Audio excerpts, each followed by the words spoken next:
मेरा नाम आशी है। मेरा छोटा भाई हम सबका बहुत लाडला था।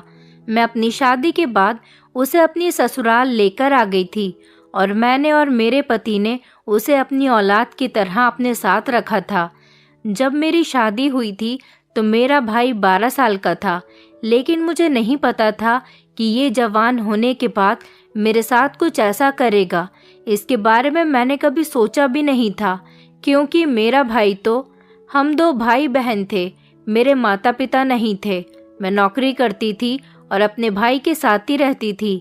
मैं बहुत छोटी थी जब मेरे भाई के जन्म के वक्त मेरी माँ इस दुनिया से हमें छोड़कर चली गई थी और उसके बाद मेरे पिता भी हमें अकेला कर गए थे। मैंने अपने भाई की परवरिश माँ की तरह की थी और उसे किसी चीज़ की कमी नहीं होने दी थी।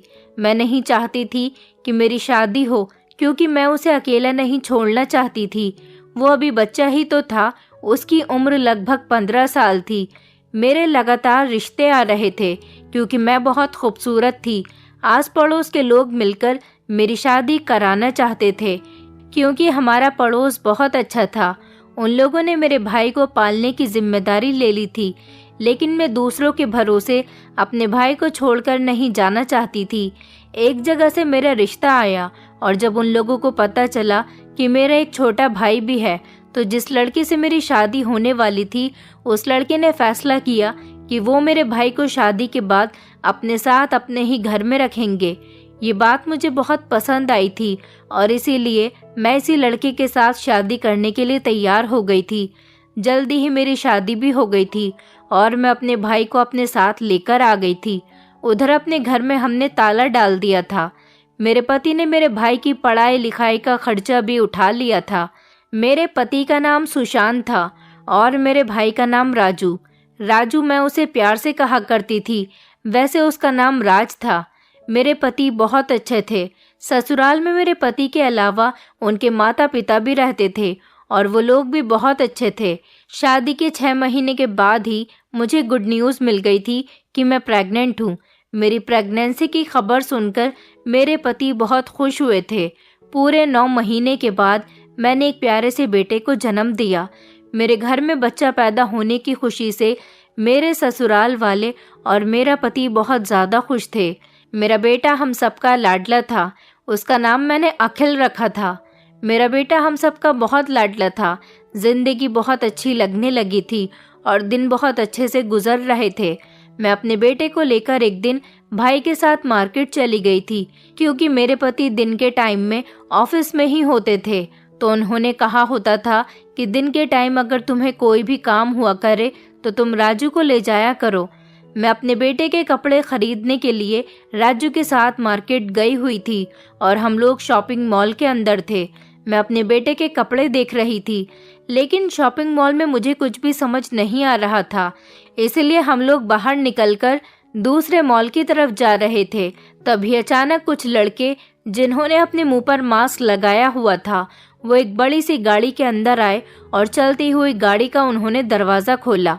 मैं सड़क पार करने में बिजी थी और मेरी गोद में मेरा बेटा अखिल था।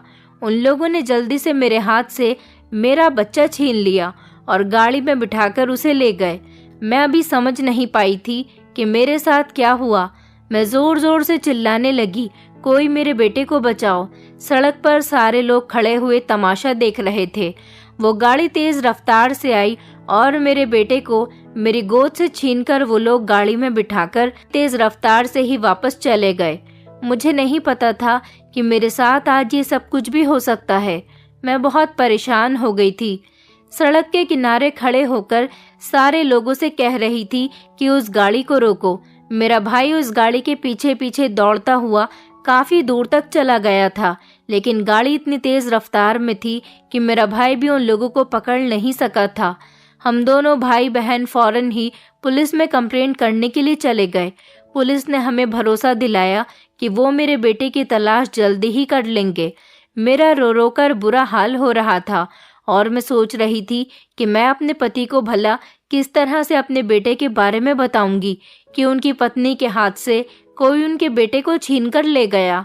मेरा रो रो कर बुरा हाल हो चुका था। पुलिस मेरे बेटे को ढूंढने की पूरी कोशिश कर रही थी, लेकिन मेरा बेटा कहीं भी नहीं मिला था। हमारे घर में सब लोग बहुत परेशान हो गए थे, क्योंकि एक मेरा बेटा था जिसके आने से घर के सब लोगों के चेहरे पर 24 घंटे मुस्कुराहट रहती थी, और जब से मेरा बेटा गायब हुआ था सभी लोगों के चेहरे उदास पड़ गए थे। ऐसा लग रहा था जैसे सब लोग खाना पीना भूल गए। लगभग 1 हफ्ते तक मेरे बेटे को पुलिस तलाश करती रही।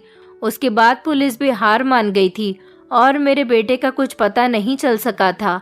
मैं रोज पुलिस स्टेशन जाकर पुलिस वालों से अपने बेटे के बारे में पूछती, लेकिन हर बार पुलिस वाले कहते कि आपके बेटे का कुछ पता नहीं चल सका। वो लोग कौन थे जो हमारे बेटे को ले गए थे? यही सोच सोचकर मेरा दिमाग खराब हो गया था, क्योंकि हमारी तो किसी से भी दुश्मनी नहीं थी। अगर किसी ने मेरे बेटे को पैसों के लिए किडनैप किया था तो वो लोग ज़रूर पैसे की डिमांड करते, लेकिन ऐसा कुछ भी नहीं था। जिस दिन से मेरा बेटा गायब हुआ था उस दिन से मुझे ऐसा लग रहा था जैसे मेरा बेटा इस दुनिया से ही गायब हो गया। उसके किसी को भी कोई खबर नहीं मिल सकी थी, न हम लोगों को और न ही पुलिस वालों को। मैं इस हकीकत को बड़ी मुश्किल से एक्सेप्ट कर पाई थी। दिन इसी तरीके से महीने में और महीने सालों में बदलते चले गए, लेकिन मेरे बेटे का कुछ पता ही नहीं चल सका। मैं जी तो रही थी, लेकिन अंदर से मर चुकी थी। मेरे बेटे को गायब हुए लगभग 10 साल हो गए थे, लेकिन अभी तक उसका कुछ पता नहीं चला था, और न ही इस दौरान मुझे कोई दूसरा बच्चा पैदा हुआ था। घर का माहौल भी बस नॉर्मल सा ही था। मेरा छोटा भाई मुझे हंसाने के लिए हमेशा मुझसे हंसी मजाक करता रहता था। अब किसी के जाने से जिंदगी तो ख़त्म नहीं हो जाती, इसीलिए मैंने हकीकत को एक्सेप्ट कर लिया था। और जब मैं खुद ठीक हुई तो मेरे घर वालों के चेहरे पर भी मुस्कान आ गई थी, क्योंकि मेरे बेटे के गायब होने से सब लोग जैसे मुस्कुराना ही भूल गए थे। मेरा भाई भी अब जवान हो चुका था। मुझे तो पता ही नहीं था कि मेरा बेटा इस दुनिया में है भी या नहीं। मैं हर रात उन दरिंदों को बुरा भला कहती थी जिन्होंने मेरे बेटे का किडनैप किया था। वो दिन मेरी जिंदगी का सबसे बुरा दिन था। मेरा भाई जॉब करने लगा था। उसकी बहुत बुरी आदत थी। वो हर हफ्ते मुझसे शर्त लगाता था। कहता था, दीदी देखना, एक दिन हमारा अखिल घर पर ज़रूर वापस आएगा। वो हमें मिल जाएगा, और जब वो हमारे घर आएगा तो हमारे घर के हालात भी बिल्कुल ठीक हो जाएंगे।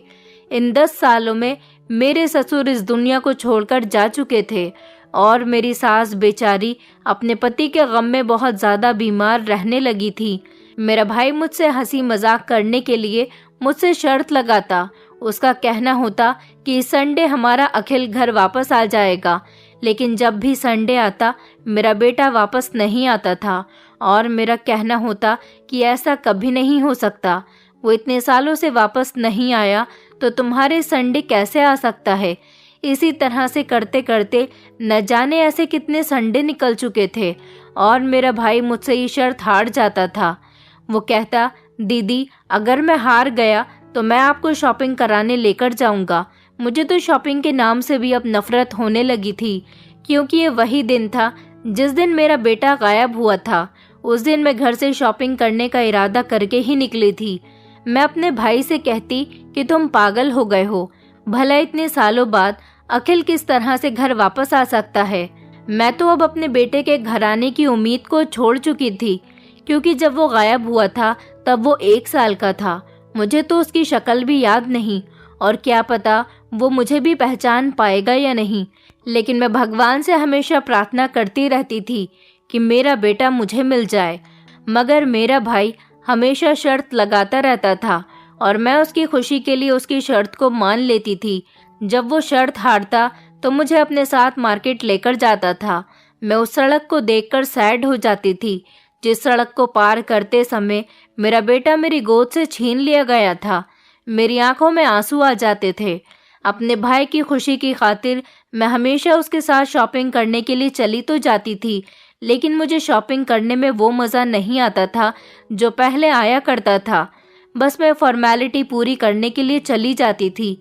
मुझे जो चाहिए होता था वो मैं ऑनलाइन मंगा लेती थी, लेकिन मुझे बाजार जाना बिल्कुल पसंद नहीं था। पर अपने भाई की खुशी की खातिर मैं खामोश रहती थी।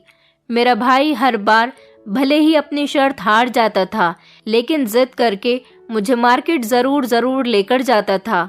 मुझे वो दिन याद आते हैं जब मैं शादी करके इस घर में आई थी। मेरे पति ने मेरे साथ साथ मेरे भाई को भी एक्सेप्ट कर लिया था।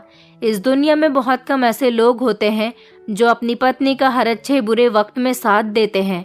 मेरे पति ने मेरे हर अच्छे बुरे वक्त में मेरा साथ दिया था। उन्होंने मेरे भाई को न सिर्फ इस घर में जगह दी थी, बल्कि उसके लिए वो सब कुछ किया था जो मेरे पिता जिंदा होते तो उसके लिए करते। मेरा भाई मुझे बहुत प्यारा था, मुझसे अपने दिल की सारी बातें करता था, बल्कि वो मुझसे ही नहीं अपने जीजू से भी सारी बातें शेयर करता था। वो मेरे पति को अपना जीजू नहीं बल्कि उनको अपना बड़ा भाई समझता था। मेरे पति ने कभी भी मेरे भाई की किसी भी हरकत पर कोई एतराज़ नहीं किया था और न ही मेरे सास ससुर को मेरे भाई के मेरी ससुराल में आकर रहने पर कोई एतराज़ हुआ था, बल्कि उन्होंने भी हमेशा मेरे भाई को अपना बेटा ही समझा था।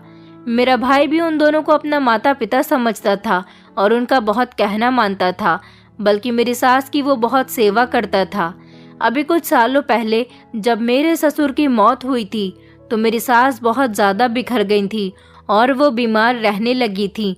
इधर मेरे दिल पर भी अभी मेरे बेटे का सदमा लगा हुआ था। मैं भी संभल नहीं पा रही थी और मेरे पति नौकरी करते थे। मेरे भाई ने मेरी सास और मुझे, हम दोनों को संभाला था। मेरे पति को मेरे भाई पर बहुत ज़्यादा भरोसा था। कभी कभी मैं देखती थी कि मेरे पति बहुत ज़्यादा परेशान रहते हैं, मुझसे कभी कभी ज़्यादा बातचीत भी नहीं करते। मुझे लगता था कि शायद उन्हें भी अपने बेटे की याद आती होगी। भला मैं अपने बेटे की माँ थी तो वो भी तो उसके पिता थे। मैं कभी इस बात को वहम समझती तो कभी उनसे पूछने की कोशिश कर लेती थी, सुशांत आपको क्या हुआ? आप क्यों परेशान रहते हो? क्या आपको भी मेरी तरह अखिल की याद आती है? मेरे पति कहते थे, माय डियर वाइफ, कुछ नहीं हुआ, मैं ठीक हूँ। और मेरा बेटा तो हमेशा मुझे याद आता ही है, उसे याद करने का कोई टाइम नहीं है। मेरा बेटा जब पैदा हुआ था पूरा घर उसके आने से चहक उठा था।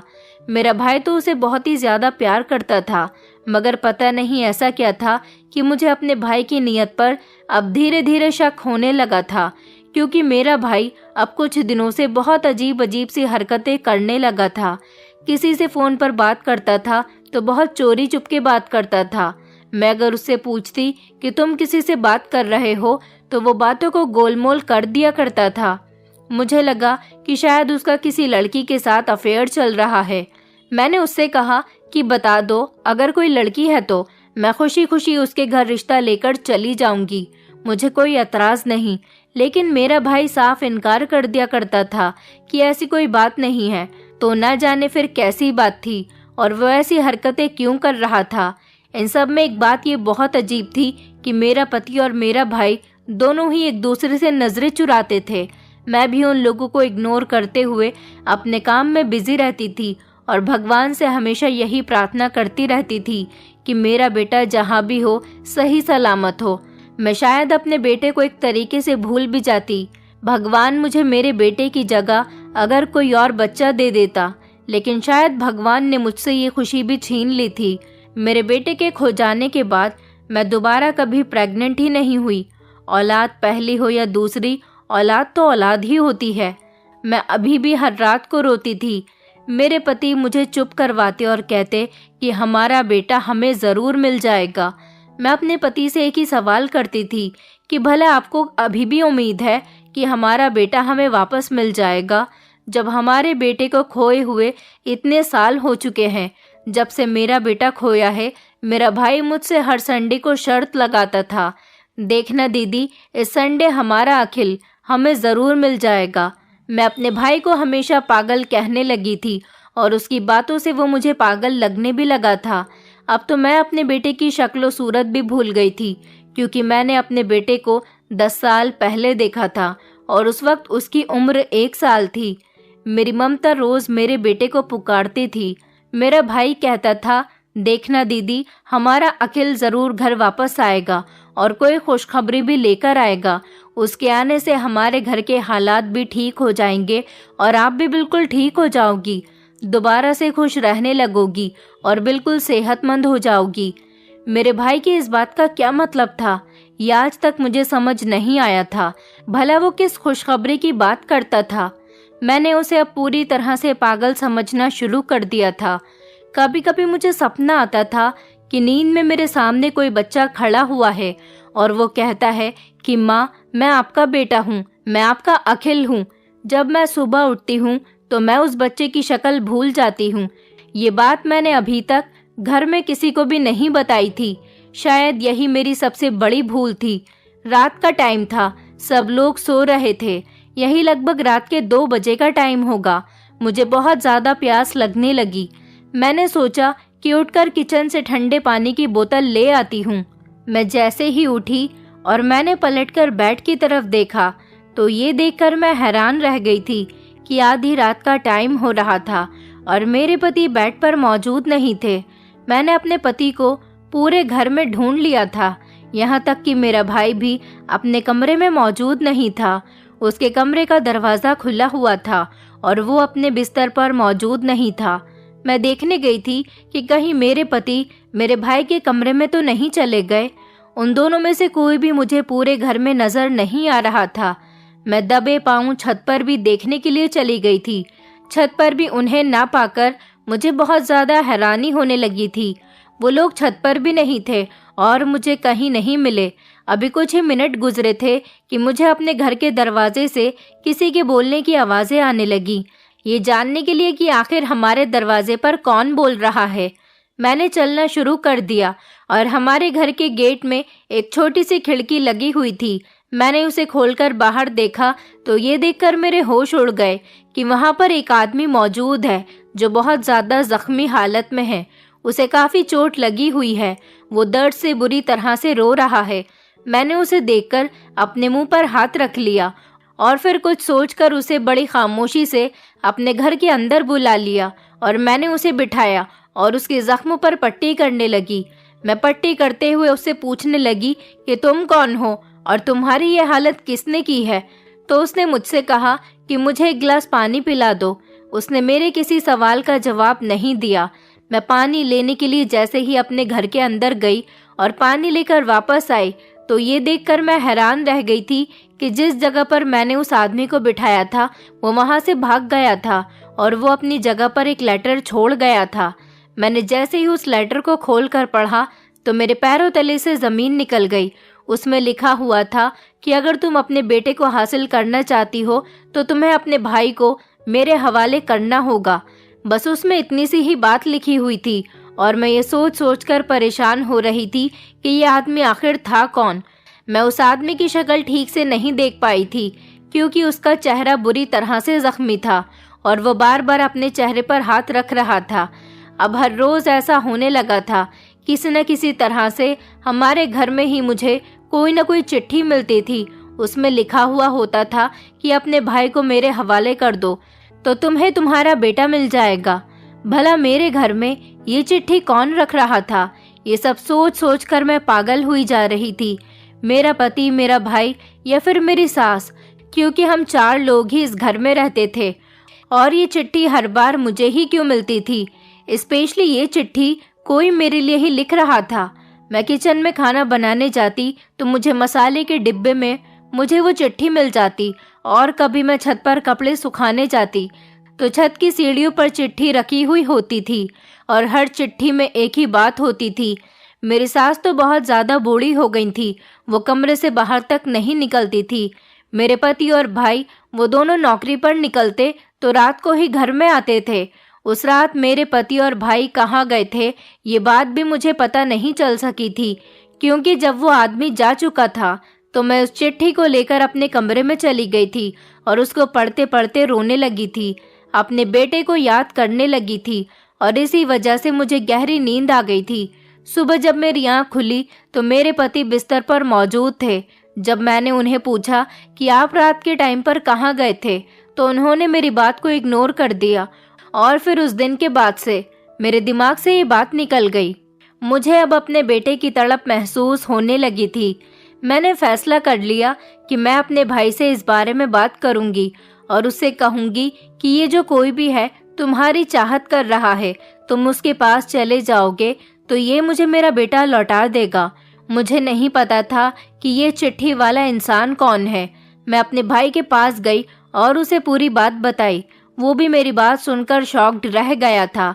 उसने कहा, ठीक है दीदी, मैं आपके बेटे की खातिर उस इंसान के पास चला जाऊंगा जिसे मेरी तलाश है, लेकिन वो है कौन?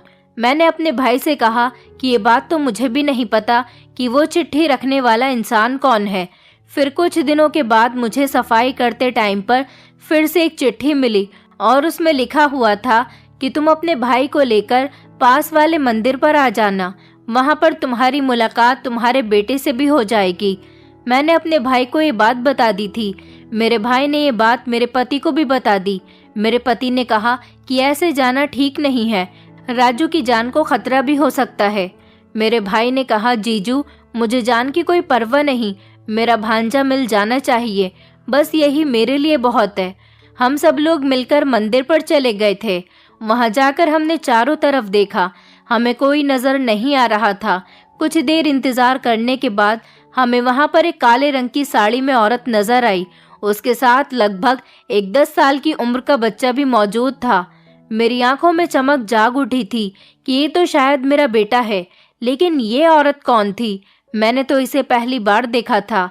मैंने नोटिस किया कि मेरे पति के चेहरे का रंग अचानक उड़ गया था। मेरे पति के चेहरे का रंग क्यों उड़ गया था, ये बात तो मेरी कुछ भी समझ नहीं आई थी। वो औरत मेरे करीब आई और मुझसे कहने लगी कि ये लो तुम्हारा बेटा। मैंने उससे कहा कि तुम कौन हो? वो खामोश रही, उसने मेरी बात का कोई जवाब नहीं दिया। लेकिन मैं फिर हैरान रह गई थी ये देखकर कि मेरे पति आगे बढ़े और उस औरत के मुंह पर जोरदार थप्पड़ दे मारा। मेरे पति ने कहा, अब यहाँ कोई बात नहीं होगी, हम लोग घर चलते हैं। मेरी तो कुछ भी समझ में नहीं आ रहा था कि आखिर ये सब कुछ क्या हो रहा है। अपने पति के कहने के मुताबिक हम सब लोग घर पर आ गए थे। घर जाते ही मेरे पति ने दरवाजे पर ही मामा कहना शुरू कर दिया। मेरी सास कमरे से बाहर निकल कर आई और उन्होंने जब अपने बेटे को इतने गुस्से में देखा तो उन्होंने अपनी नजरें नीची कर ली थी। दरअसल ये जो औरत थी ये कोई और नहीं बल्कि मेरे पति की बड़ी बहन थी। जी हाँ, इसके बारे में आज तक मुझे कुछ भी नहीं पता था। ये वही औरत थी जिसने मेरे बेटे को किडनैप करवाया था। मेरी सास के 2 बच्चे थे, जबकि हमें पता था कि मेरे पति अपने माता पिता के इकलौते बेटे हैं।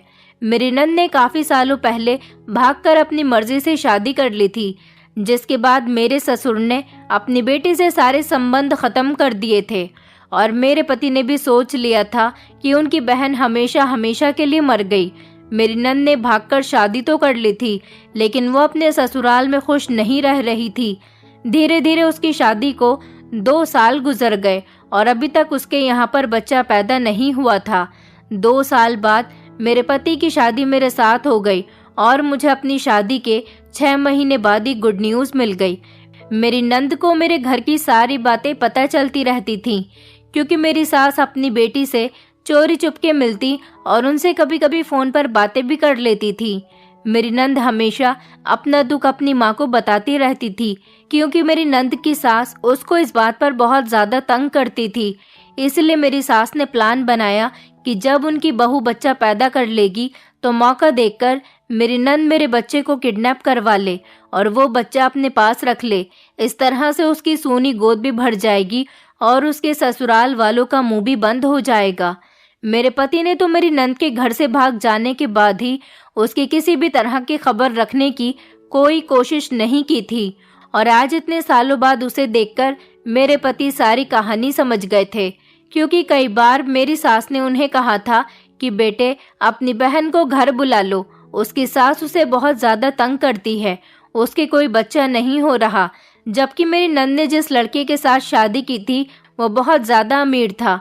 जिन लोगों ने मेरे बेटे को किडनैप किया था वो मेरी नंद के भेजे हुए ही किडनैपर्स थे। ये बात मेरी सास अच्छी तरह से जानती थी। उन्होंने अपनी बहू की गोद उजाड़कर अपनी बेटे की गोद भर दी थी।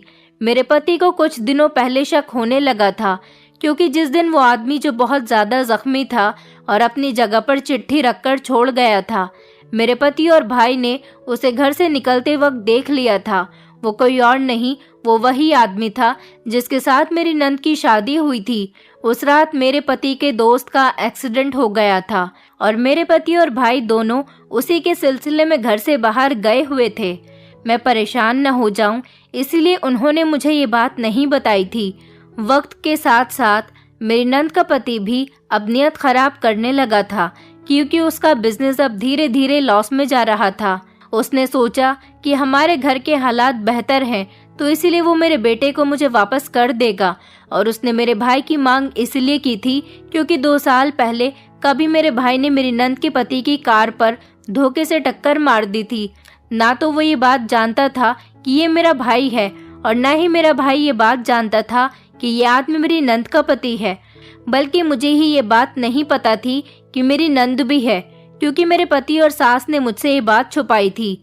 जब मेरी नंद के पति को पता चला कि राजू, जिसके साथ मेरी नंद के पति का 2 साल पहले बहुत बड़ा झगड़ा हुआ था, वो मेरे घर पर रहता है, तभी से उसने फैसला कर लिया था कि बदले में वो मेरा भाई ले लेगा और उसे मज़ा चखाएगा और मेरा बेटा मुझे वापस कर देगा। इसके बदले मुझसे पैसे लेगा। मेरी नंद को भी ये बात पता चल गई तो उसने अपने पति का साथ देना शुरू कर दिया और अपनी माँ से कहा कि वो घर में चिट्ठी रख दिया करे। ये चिट्ठी रखने वाला काम मेरी सास ही कर रही थी। मेरी नंद को सिर्फ औलाद की ज़रूरत थी, उसे औलाद से कोई मोहब्बत नहीं थी। तभी तो अब वो बदले की आग और पैसों के लालच की वजह से मेरे बेटे को मेरे पास वापस करने आ गई थी। जब उन्होंने इस बात का इकरार किया कि 10 साल तक उनके पास मेरा बेटा रहा, उन्होंने मेरे बेटे की अच्छी परवरिश की, लेकिन अब मेरी नंद के पति का बिजनेस लॉस में जा रहा है तो वो इस तरह से पैसा कमाना चाहते हैं। वो मेरे बेटे के बदले में मुझसे मेरे भाई को लेते और पैसों की मांग करते। मेरे भाई को हमेशा उम्मीद लगी रहती थी कि उसका भांजा ज़रूर आएगा, और आज उसका भांजा उसकी आंखों के सामने था। मुझे अपनी नंद पर बहुत ज़्यादा गुस्सा आ रहा था। मेरे पति ने फौरन पुलिस को फ़ोन किया और उन्हें घर पर बुला लिया। मेरी नंद का पति मेरे पति को धमकी दे रहा था कि उसकी पहुंच बहुत ऊपर तक है, लेकिन वो ये नहीं जानता था कि भगवान की लाठी बहुत मजबूत होती है। जिस तरह प्लानिंग के साथ मेरी नंद, नंदोई और सास ये एक दूसरे के साथ मिले हुए थे, और इन लोगों ने 10 साल तक मुझे बेवकूफ़ बनाया। इसके लिए मैं क्या, भगवान भी उन्हें कभी माफ़ नहीं करेगा। मेरे पति का तो अब रिश्तों पर से भरोसा ही उठ गया था। पुलिस घर पर आ गई तो मेरे पति ने उन सबको अरेस्ट करवा दिया। मेरा बेटा मुझे पहचानने के लिए तैयार नहीं था, क्योंकि वो मेरी नंद को अपनी माँ और मेरे नंदोई को अपना पिता समझता था। उन लोगों ने मेरे बेटे की परवरिश बिल्कुल भी अच्छी नहीं की थी, क्योंकि वो लोग लालची थे और बहुत ज़्यादा बदतमीज़ और फ्रॉड लोग थे।